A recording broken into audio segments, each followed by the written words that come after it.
It's time for free practice 2 ahead of the qualifying 40 minutes here for the Aragon Grand Prix, the 8th round of the 2025 MotoGP World Championship. Welcome to one of the best circuits on the calendar here in Spain.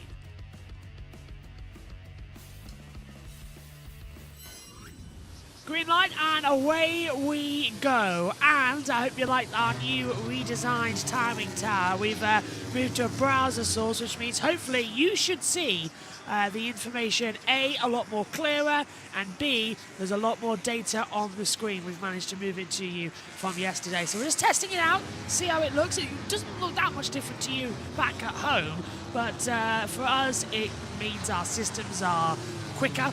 It means that they're not going to freeze, and hopefully it also means that we are able to move things around a lot more simpler going forward as well for when I'm not in the commentary box. We're thinking about this reality in 2 weeks' time when I'm not here for Italy and Megan is in control of the booth. So it all looks good.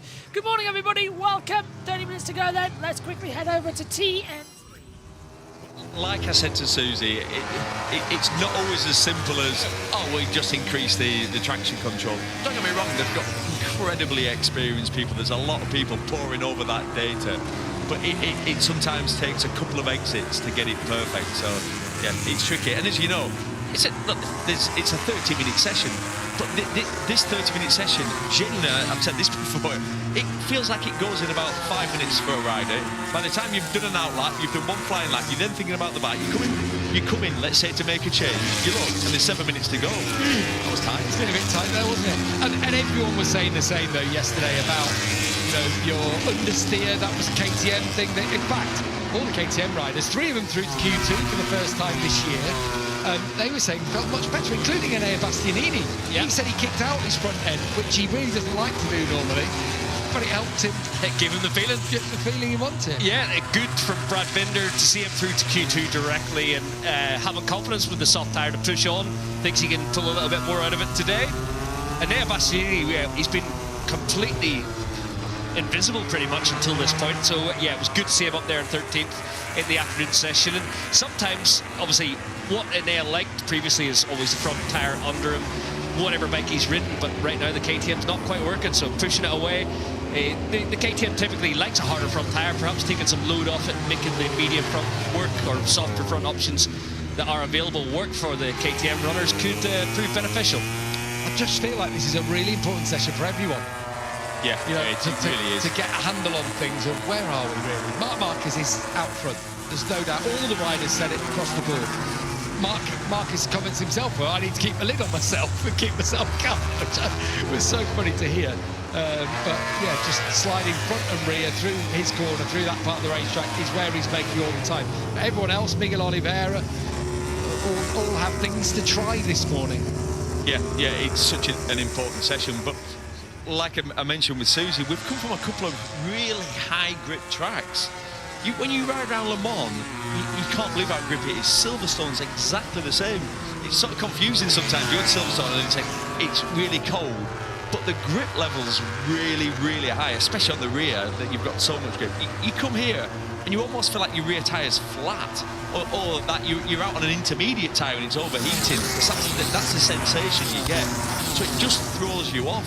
The really, really good riders, think of your box, obviously. He can go out in the first practice session, as he did yesterday, and he's got that ability to float the bike, hasn't he?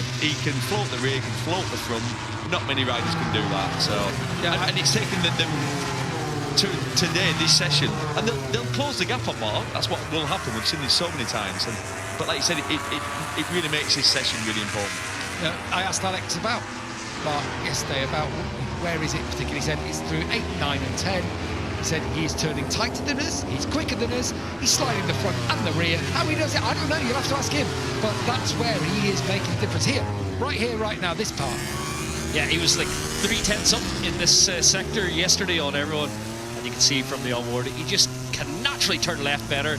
Neil's explained it a few times about just how he's comfortable there with his rear brake control, his feeling with his body down off the inside of the bike, how he gets connection with the front tyre, can let it float, drifts the rear tyre in the middle of the corner. It's so impressive to watch, and he makes it look easy. You can see it just through there, then he turned tighter than his brother, which then meant the next corner he opened that out so he could attack through there, and he just thought he was going to have a little lunge on his brother into there. What I loved about this, behind Mark is Fermin Aldeguer. On the outlap, Fermin Aldeguer was 1 millimetre off Mark's tyre because he knew that gap was going to grow. So he thought, what? Oh, what? Made me feel slightly nauseous. I thought he's down. It was one of those like long saves. I was thinking, hang about. It was obviously the gyroscope. Just made me feel slightly nauseous. That I've been on a boat. And look what's happened. Mark's just gone quickest, and look who's gone second fastest. Fermin Aldeguer. Yeah, you feel like Mark was held up. Yeah, but to Aldeguer. This is where Alex is quick. Yeah, through this section. Through a fast right-hander, who'd have thought it? It's funny because that's where Mark loses to his brother. Yeah. On board, climbing up the hill all the time, through 6. This little kink, and then it tightens up for 7. This is a tricky corner, isn't it? Top of the hill. Catches so many people out. Alex was wide there. I hope we stay on board now, because through this part, it should stay the same. Again, Alex missed that by quite a way. But he did on the previous lap. Yeah, he did on the previous lap. And then you can see how Mark then closed in on him. But now almost... I wonder if Mark will have a go at passing him down into 12. Now... thought he might get a good run through here and have a lunge down into 12. Mark's got a new soft rear tyre in. Alex on an older one. That ain't going to work for Mark. No, going to have to ride through. And this is part of what we talked about. This is Mark beating Mark. This is what could happen in a race situation. It's so good. Remember how dominant he was. Fastest all weekend, won the sprint, no stress at all, and then didn't get the start in the main race. And next thing you know, all of a sudden it did look amazing, and then he's down. It was like... You know what really riled me yesterday, Neil? My singing? No, but that was... I've had a few complaints, actually, about low that. point of the season. A lot of cats yesterday joined in. No, it was that Marc Marquez, when he spoke to the media last night, said, you know what happens? You have a tendency when you're fast in certain parts of the racetrack to try and get even quicker in those sectors of the racetrack, and you try and push that a little bit more, and that's sort of what happened to me earlier in the season. I was like, did you tell me Neil Hodgson was did they actually get talking one right? sense? It was right after all. What? It really well me. Hey, we know, don't we, Michael, though? That's exactly what a motorcycle racer does. You feel comfortable on certain parts of the track, and it's hard not to then push that a little bit harder in those areas, and that's exactly why Mark crashed in Jerez. We saw it, didn't we? It was clear to see. We've all been guilty of that, I think, Michael, haven't we? That's why I was aware of it. Our director, Richard Coventry, I'm going to put it in his mouth so I don't get in trouble, says the stop clock is right twice a day. It is true. It's so true. Are you not bullying him at me again? So our new director for the rest of the day. What does a director do anyways? Easy job. Like them producers. Hang on, why is my microphone not working? On board with Marco Bezzecchi. Again, so many people were like, oh, you know what, actually on the medium tyre and race pace, I'm okay as he makes the move on Digi. Let's have a drag race down here. Let's see who's got the fastest bike. Aprilia holding its own, but Ducati just peeking a little bit in the graph.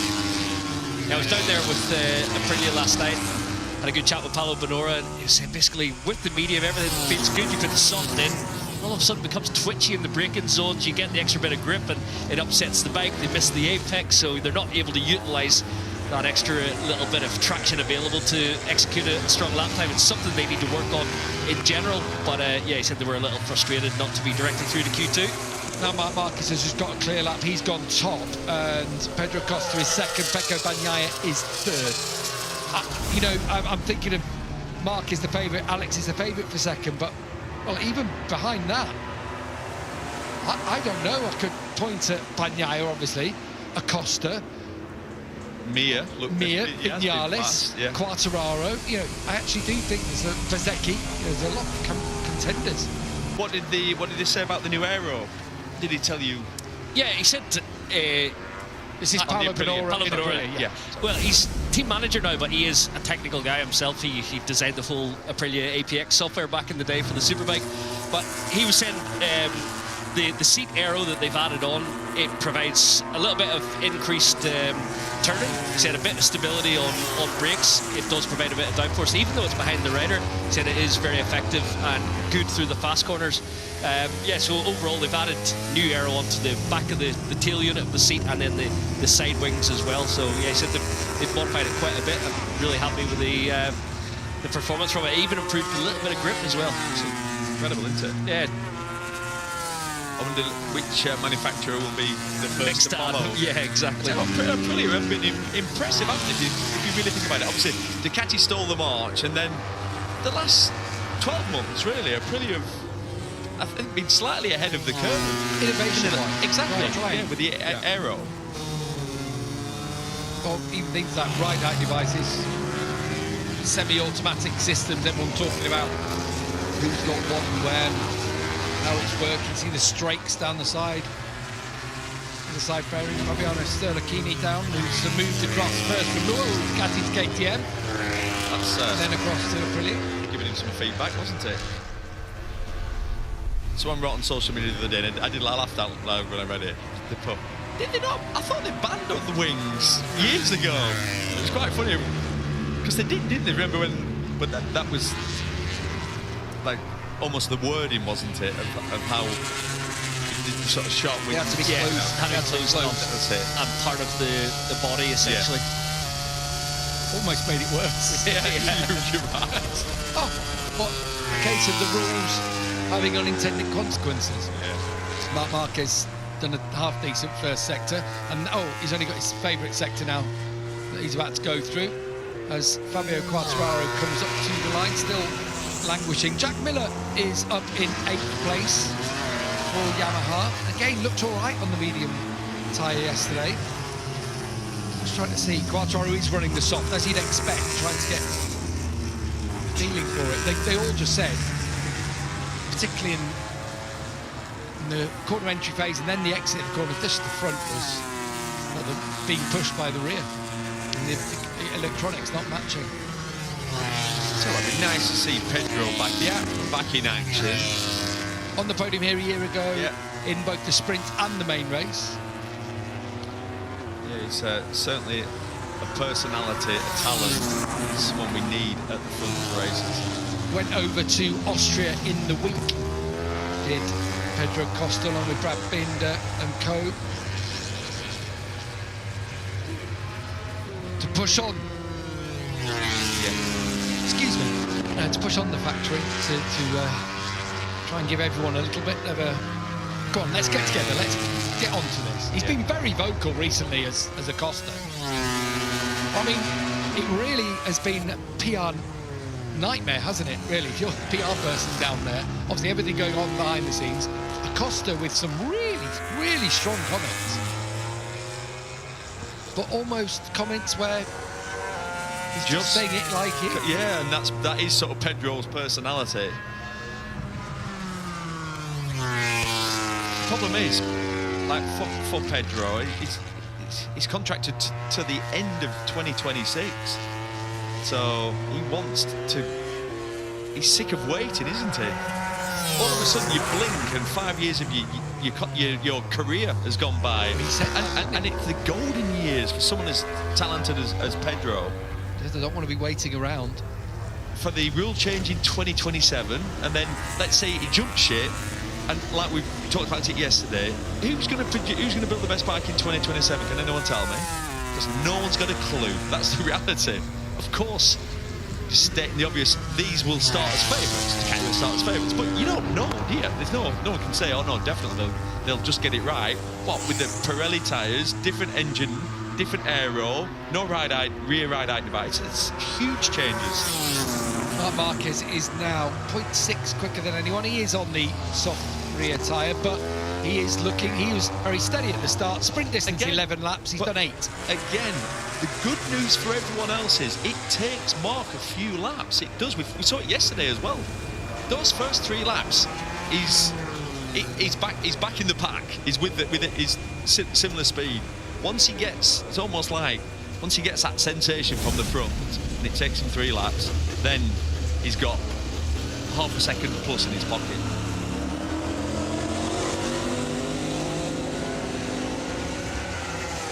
That soft tyre is looking more and more like it's raceable sprint. A couple of people who were saying, is it raceable in the main race?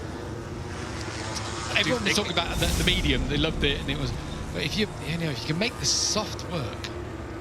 Do what I've noticed, actually, that shot then, that's as comfortable as I've seen Mark in a right-hand corner.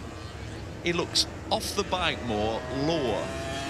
Like he's, do you know, as we after post the injury, like if you look at him, It's here now. do you remember how uncomfortable he looked through rides? Well, he still said he referred back to that, didn't he, at Silverstone? Said I've never been the same, and I won't be. So that's the injury. 16 laps. 16 laps. It's close pass, wasn't it? Thank you. It's all on the exit. Is this? And he's coming into pit lane. Just about to go over the line, and it'd have been 0.7 quicker than anyone. He still set a lap time coming into the pits there quicker than Chantra and Savadori. But Marc Marquez looks like it's another one of those, Michael. We're going to say he's his own main rival. Yeah, without a doubt, this weekend. And he said it. He said it yesterday. I do think it was clever to go and ride behind Alex and see those potential mistakes in the draft, and he got sucked into turn 12, and those things could catch him out. Whereas he's learned from this morning how the aero does provide the turbulence, and you can't get braking onto, or the downforce onto the front tyre to stop the bike downhill into the bus stop section. So yeah, I think he's in control this weekend. He's ready for those attacks in the early laps, and just keeping his composure. He's got so much in his pocket over the rest of the field. So yeah, I agree completely. Marc Marquez is his own biggest rival here this weekend. What could happen is if he doesn't get the start, if he doesn't have to ride behind riders for a few laps, we don't know about pressures and temperatures, and that changes the field. Mark makes his time by rushing the left-hand corners, carrying more corner speed, essentially taking more risk. All of a sudden, if your front tyre pressure goes up and it's hotter than you would expect, we know the temperatures this afternoon are going to be the hottest it's been all weekend. Let's say only compared it to yesterday. So I'm trying to create some sort of... I can see you scrabbling for it. But it's right, though. We've seen it already. His favourite racetrack in the USA. Yes, he was dominant. Did he win? No, he crashed out. Jerez looked like... OK, I think Alex Marquez had something to take it to him, but he was there or thereabouts, wasn't he, in the race? He was quicker, definitely, than Bagnaia ahead of him. Did he win?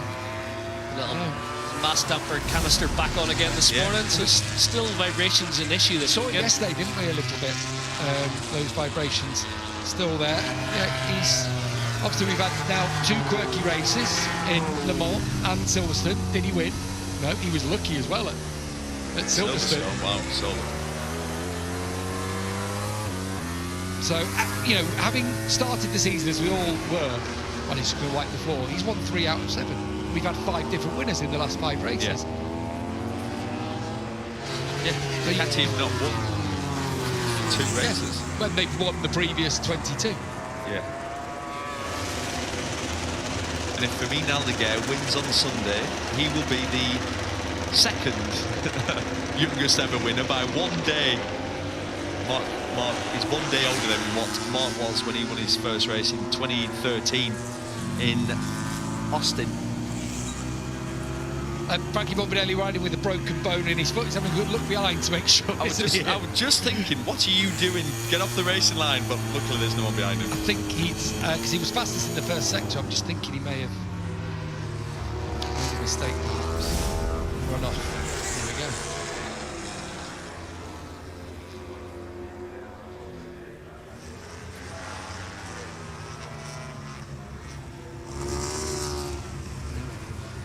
Nothing to see there. Oh, this is where he made a mistake. Turn 9. Got KTM in his way. I mean, Was it Bastianini? Come on. See who it was. come on. If you're a rider that's spent, is like got in more people's way than anyone else, Maverick. it's like, come on. What did we say, Gav, about football? What did we say? That was yesterday, wasn't it? Yeah. During lunch. Go on, say it. No, we were talking about the propensity in this championship in particular to ask for a yellow card, to make it clear that someone else has done something to you and make sure you get it on camera, that sort of thing. Like you said, I've been caught out when other things going on. But it's just, in other championships, you don't necessarily see it happening so much. Oh, someone's gone down in our headset. It sounds fast. Someone has had a big crash. Oh. It's Alex Marquez. Alex Marquez has crashed and he's up and running away straight away. It's in the second sector. It's down at turn 7, so that's a fast one. Is it a mess? Yeah, it looks like the front's he's on a chopper. Well, it sounded bad, didn't it? Is he going to be on the brakes? Lead angle? Downhill, Straight yeah. away. Honestly, that sums this track up. Look at the amount of angle, and see, you've got so much angle, but you put a lot of force through that front tire when you grab the brake. And he'll be annoyed if he's seen that his bike's a mess. He knows qualifying's coming up, and you're going to be on your number 2 bike.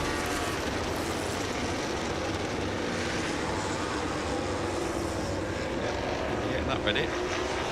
It's suddenly changed. Perhaps the day, perhaps the weekend. Yeah, that's. You also have a thing here, Neil, Michael.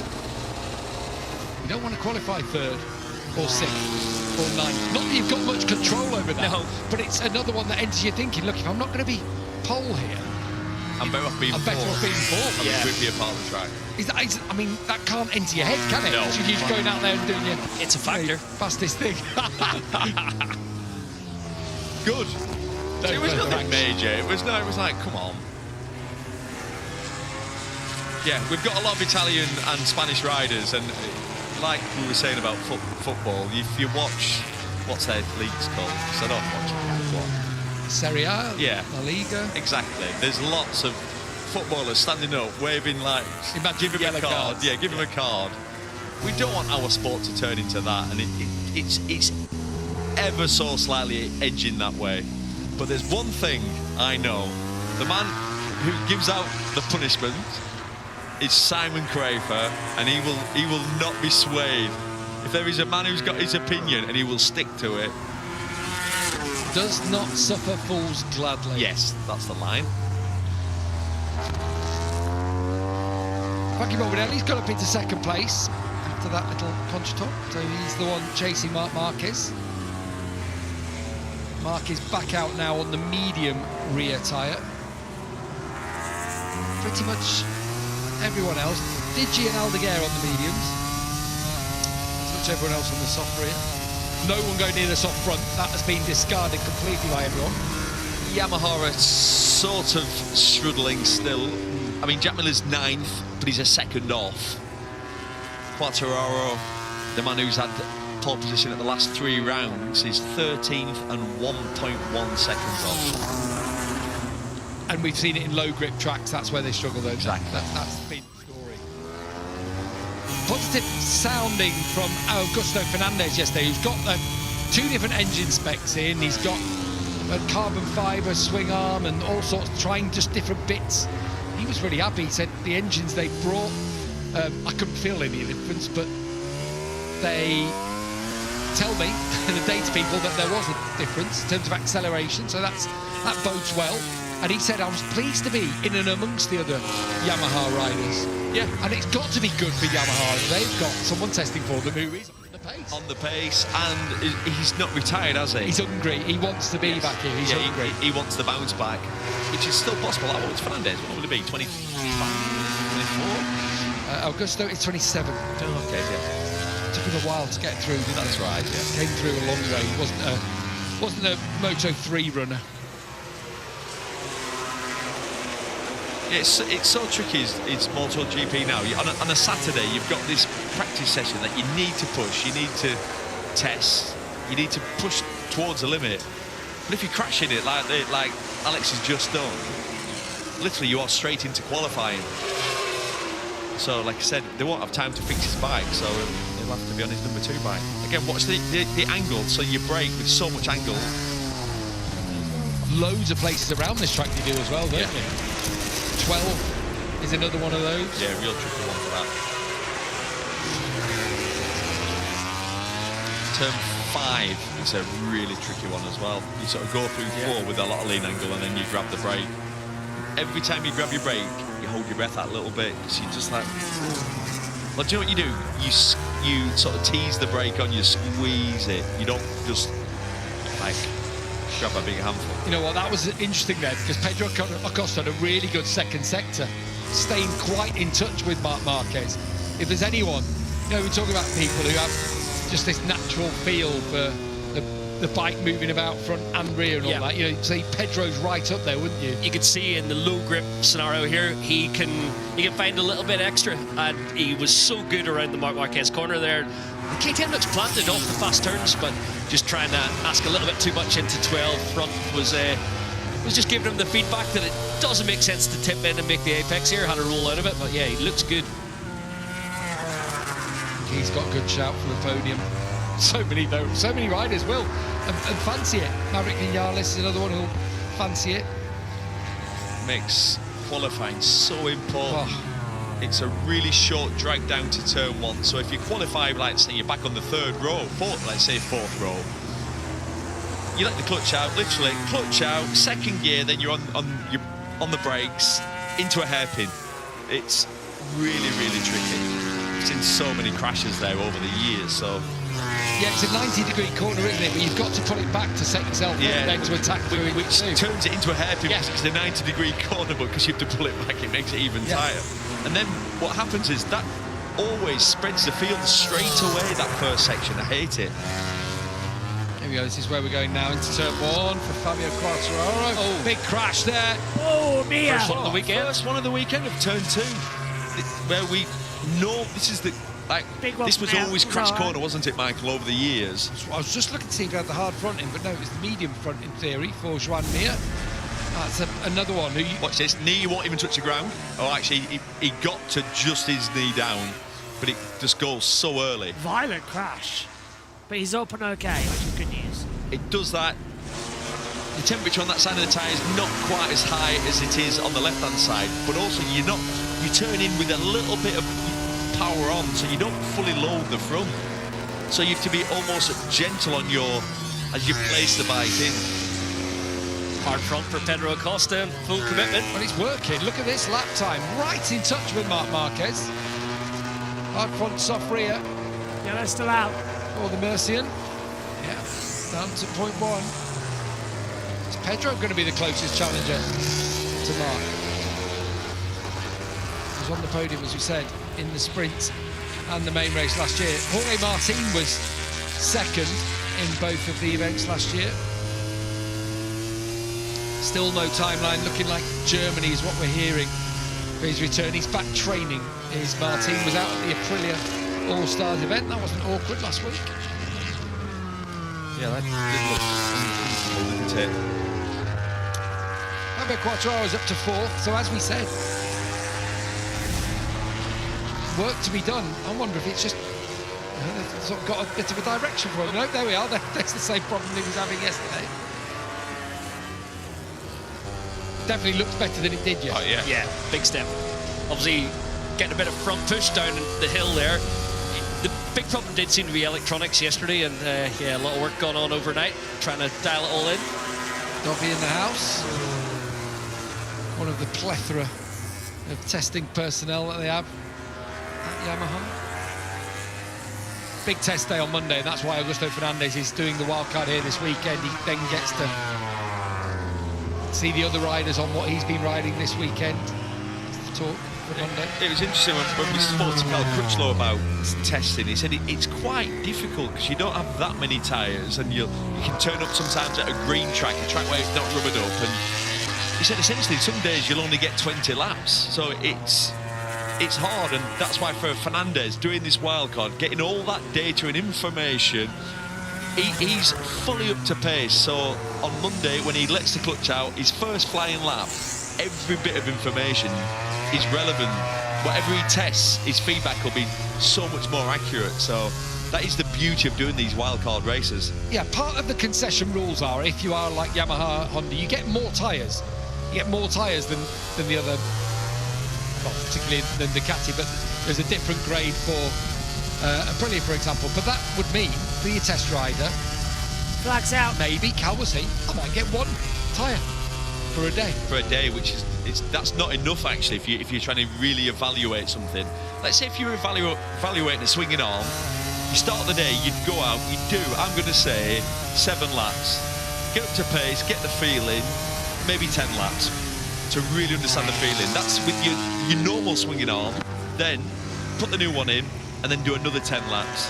That's how you do it, and it's 20 laps on a tyre. Your tyre's gone by then, especially if the track's green, because that'll tear it up a little bit. Dirty, no rubber down.